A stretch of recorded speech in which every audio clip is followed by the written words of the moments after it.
Welcome to Sacrilegious Discourse. For this is what the Sovereign Lord says. Why do you need prophets to tell people who you are and what you want? If you can justify everything that the God of the Bible has done, then you can justify any of your behavior. A lot of this mentality is trickling into what is now mainstream right-wing Christianity. I am capable of empathy greater than this God of the Bible. This is a Bible that they tell kids. This is the good Lord. This is the good book.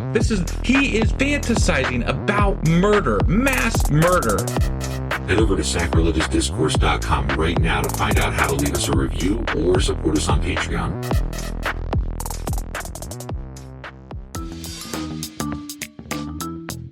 Hey there, sinners and saints. It's your favorite Bible-bashing duo from Sacrilegious Discourse, and we need your help. That's right, folks. We're raising funds for some heavenly equipment and a studio that doesn't sound like it's in the depths of hell. Our current setup, let's just say it's more apocalypse than audiophile. So if you want to hear us dissect the Bible without the background noise of demonic squirrels, chip in a few bucks. We're aiming for $5,000 to upgrade our audio and build a studio worthy of blasphemous banter.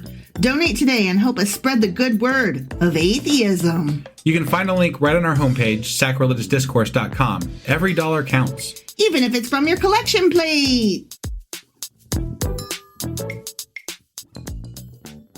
Husband! Wife! Do you remember where we are and how the hell we got here? Well, the last time we were on an actual chapter before we broke for the weekend, we were on chapter 10. Sure as fuck were. And in that episode, we were reading about idolatry and consequences and, basically how God hates the fact that they worship idols and what he's going to do to them and all that kind of wonderful shit. And that's within the book of Hosea. In Hosea, yeah. Did I not say that? You said we were on chapter 10, but you didn't I didn't say what book. Yeah. Hosea. It's Hosea. Hosehead, as I like to call it. Now, there was something that got mentioned, and I got curious to look it up. So they referenced at least once, if not a couple of times, the things that happened in Gibeah. Mm-hmm.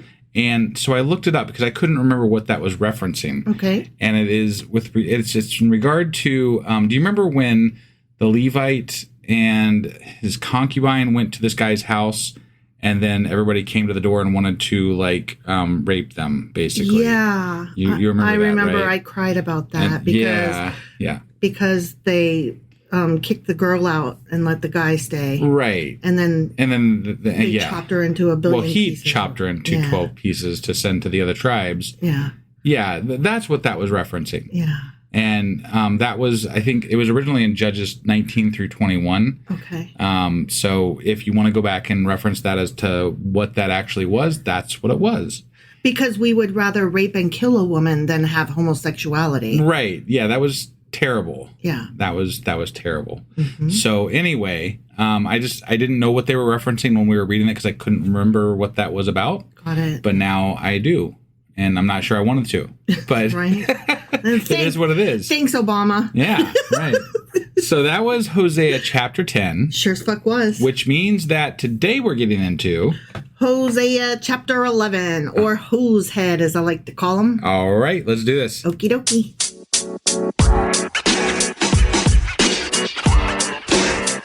All right, we are hopping into Hosea chapter 11. All right. Or Hosehead as I like to call him. Because this whole chapter is a hosehead. I don't know. We decided, I think, one of the previous chapters that God was the hosehead. God's always the hosehead, regardless of what book we're reading. That's a fact.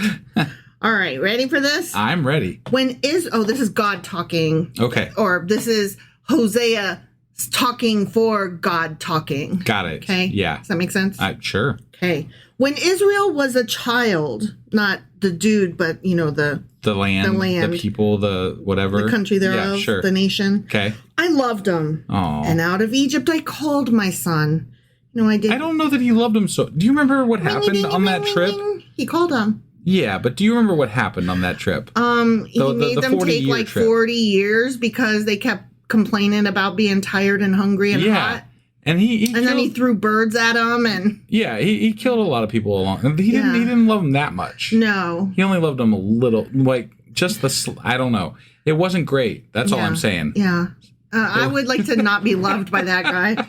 He was not nice. No, but like I like how we have this like after the fact reminiscence of how things were. Remember back in the good old days, the 1950s, when we didn't have AC or vaccinations rights. Or women's rights and yeah, and or civil rights, and God threw birds at people. Yeah, right. Yeah, no, I really don't like the reminiscing about the good old times because they weren't good. No. They were shitty. There are good times in every era. That does not make it the good old days. Right. That just means, that's when you were a kid or a teenager? Got it. Okay. And it's from your particular perspective, if it was good or bad, right? Yep. Some people didn't have a good time. No. So. I mean, I don't know. My mom talks about the good old days of her childhood, but then she also in the same breath will tell me how there was a pool in her neighborhood that they cemented over rather than allow integration. Right. Yeah. They would not want. That does not seem good to me, especially to a certain segment of people. I'm glad that she had good days back then. Right. Imagine if she, maybe was a person of color. Right. I doubt that she would call that the good old days. No, probably not. Probably not. But the more they were called, me, God calling them, ring, ring, right. ring, ring, the more they went away from me. Those bastards wandering the fucking desert. Yeah. They sacrificed to the Baals and they burned incense to images right away. Just right away. Right, just happened right off the bat. Yeah, I mean, they walked out of Egypt and were like, boom, Baal. Right. It was I who taught Ephraim to walk.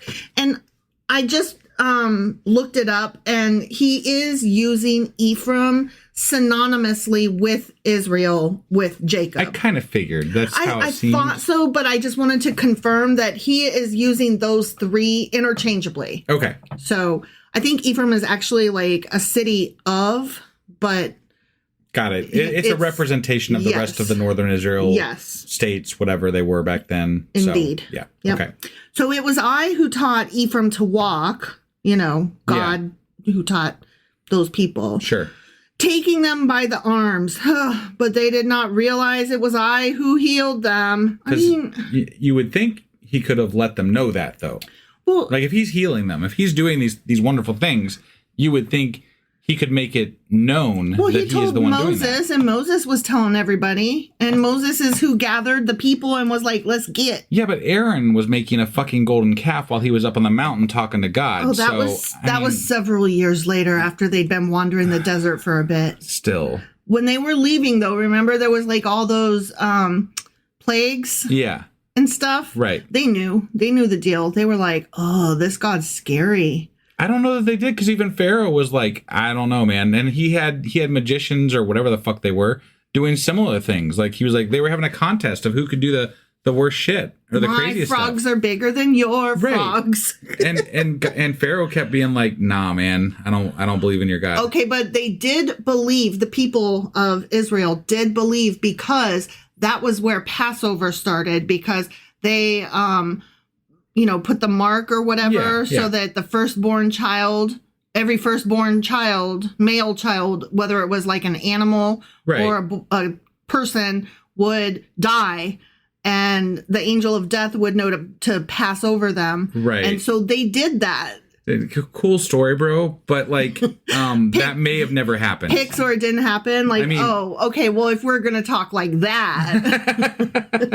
I'm just saying, like, there's a lot of historical evidence saying basically that the Israelites never did an exodus out of Egypt. That was never a thing. They've always kind of been where they were. Mm-hmm. And that's why there's so much cultural mixing between like the Canaanites and the Israelites, because they were essentially the same culture at one point. Mm-hmm. But whatever, man. Whatever, man.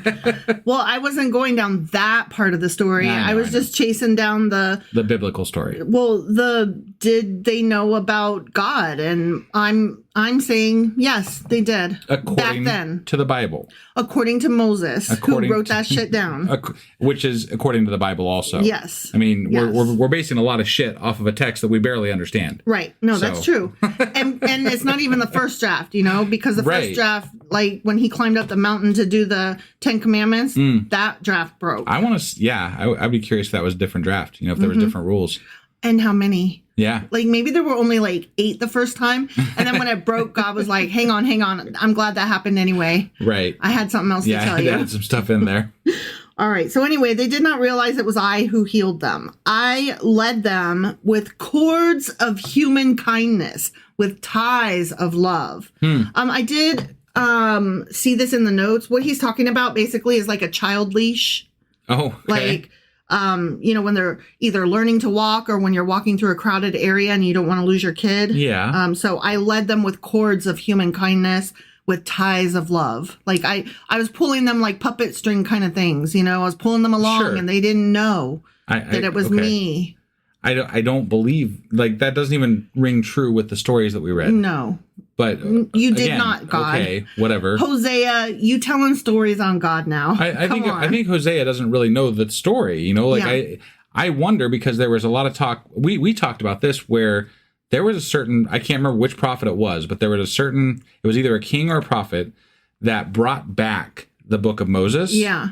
Because it apparently had been lost for a long time. And we were like, what do you mean brought back? Right. Oh, has it been gone all this time? Which makes me wonder that if it was just like rewritten at some point. Right. And if that's the case, then... Fuck all this. Yeah. All bets like are it's off. all stupid. Right? Yeah. But whatever. Yeah. So Hosea is like making this shit up based on like, but that's what my dad said. Right. Yeah. No, it's all hearsay. It's all passed down through generations. That's all this is, really.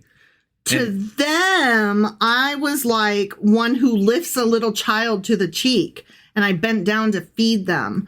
Will they not return to Egypt? And will not Assyria rule over them because they refuse to repent, those fuckers? Well, I mean, they're fleeing war. Yeah. Not you, not other gods, they're fucking fleeing war. Yeah.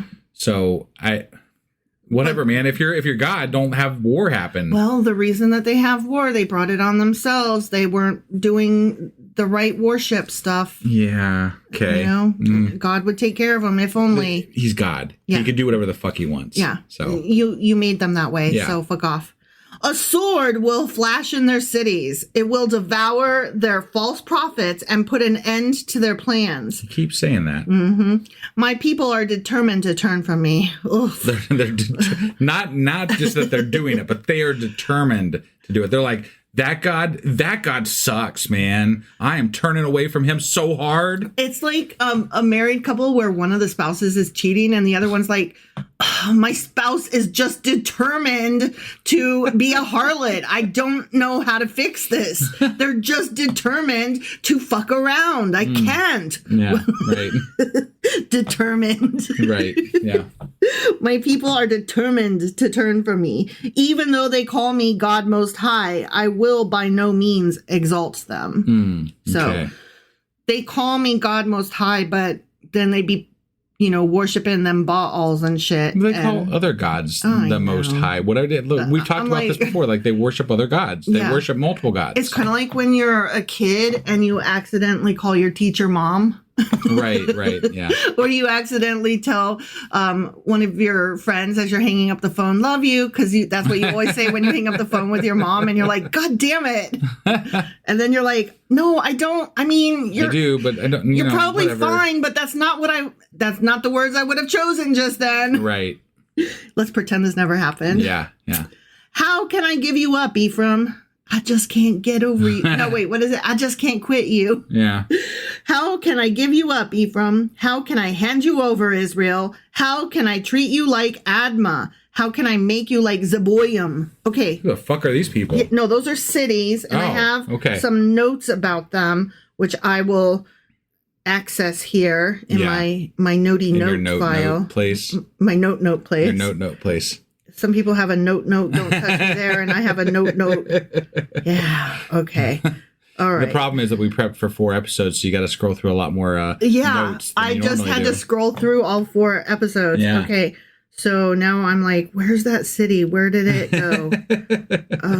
Okay, Admah and Zeboim were cities in the same plain as Sodom and Gomorrah, each with a king, and although they are not specifically mentioned by name in the narrative in Genesis, they were destroyed together with Sodom and Gomorrah, as recorded in the general term, those cities and all the plain, which was in Genesis chapter 19. I see. Or they did get referenced later in detail, quote, that the whole land thereof is brimstone and salt and burning, like the overthrow of Sodom and Gomorrah, Admah and Zeboim, which the Lord overthrew in his anger and his wrath. And that was in Deuteronomy chapter 29. Right.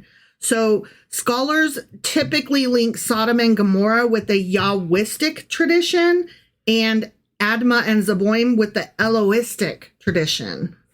So interesting. They might be separate cities. They might be Sodom and Gomorrah. Who knows? Right. So, but it's interesting that, you know, well, because this is an older book, we're referencing the other cities in this book. So that, again, there's been some interesting references in this prophet because it's Hosea older. has been referencing a bunch of older stuff that we haven't touched on in a while. Right. And the other books that we've been reading, they've been referencing everything in Kings and Chronicles. Right. And so that's been like really weird to wrap my head around. This is even weirder because this is going back to the Torah days. Sure. And to be fair, it was written during Kings and Chronicles, but but he is referencing stuff that is further back. So yeah. So I'm having a really hard time with the placement of this. Like it feels like it should have been placed further back in the Bible. Right. Like, I swear to God, I'm going through and I'm tearing this shit up and putting it in the right order when I'm done. Because apparently God doesn't know how to edit. Right. Well, obviously. Yeah. So how can I give you up? How can I hand you over? How can I treat you like Admah? How can I make you like Zeboim? My heart is changed within me. All my compassion is aroused. Yeah, it is. I will not carry out my fierce anger, nor will I devastate Ephraim again. He's like, oh, fuck me. I don't want to destroy you guys. Stop being bastards. Right. For I am God, and not a man. Right. The Holy One among you. I will not come against their cities. They will follow the Lord. He will roar like a lion when he roars. Oh, so we just went from like he over there, third person, to now, or from first person to now we're talking about God over there, third person. So, okay. I think God, sometimes blah, blah, God blah. sometimes talks about himself in third person. Yeah. So it's really hard to follow sometimes. It is because there was like no quotation mark endings. And I Right. don't know if it's just a shit translation I'm reading or if this is like really how it be. I mean, Trump does the same thing. Talks but about himself in third person. He does. And then when he fucks up, he just pretends like that's what he meant to say the whole time. And I'm like, dude, I don't know who's buying it, but only the stupids. Right. Because that's dumb. Everybody farts. Right. It's okay to admit it. Yep. They will follow the Lord. He will roar like a lion. When he roars, like, remember at the beginning of those MGM movies? Yes, I do. Yeah. I do. Like, when you were a kid and you watched those movies with the lion roar in the beginning, did you ever, like, make the as Probably, the lion did it? But I don't recall specifically. My whole family did. Oh. It was like a thing. It was never something like that. But yeah, like when we all saw the lion roar, we would all do the and like he moves his head and we did it with him. Right. And then when they started having the static lion where he didn't move at all, that was the saddest. We're like, oh, he's not. They'd still play the roar, but it's just a picture of the lion. Right. That's not the same. I don't know that there is even I haven't heard the roar in a long time on a newer movie. I don't think there's an MGM studio anymore, is there? Is there? I don't know. I'd have to look into it. I don't know. I'm an A24 girl. Anyway, he gonna roar like a lion. All right. Okay? Yeah. When he roars, his children will come trembling from the west. Will they, though? Probably not. They will come from Egypt, trembling like sparrows. From Assyria, fluttering like doves. I will settle them in their homes, declares the Lord. That's nice. Ephraim has surrounded me with lies, Israel with deceit, and Judah, is unruly against God, even against the faithful Holy One. The end. Okay. All right.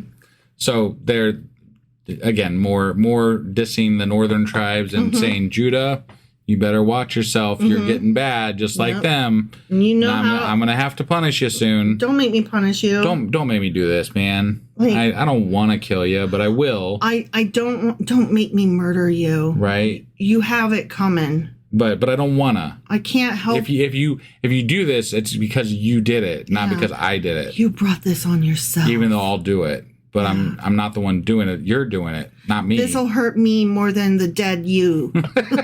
What? All right.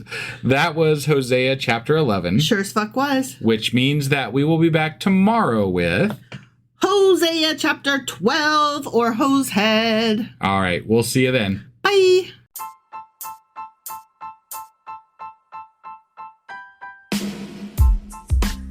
Hey, wife. I guess that's the end?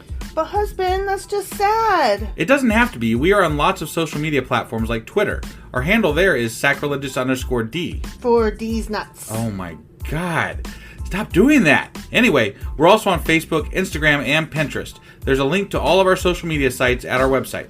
Ooh, we have a website? Yeah, it's sacrilegiousdiscourse.com, where you can also find a link to our merch shop. We have a merch shop? Yep, we have podcast-themed clothing, mugs, notebooks, and more, as well as an atheist and science-themed products. Wow, our fans should really go check that out right now. Definitely. They can get in touch with us by sending an email to sacrilegiousdiscourse@gmail.com. But before they do that, we could really use some help. Oh yeah? With what? Well, it's not free running the podcast, and we need some financial support in order to get better equipment, which will free up time so we can concentrate on our podcast and our fans. Okay, so what should they do?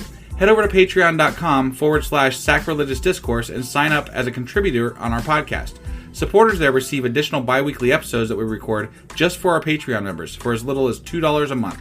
Also, we'd really appreciate it if you would like and subscribe on whatever platform you're using. And Apple Podcast reviews help us out tremendously.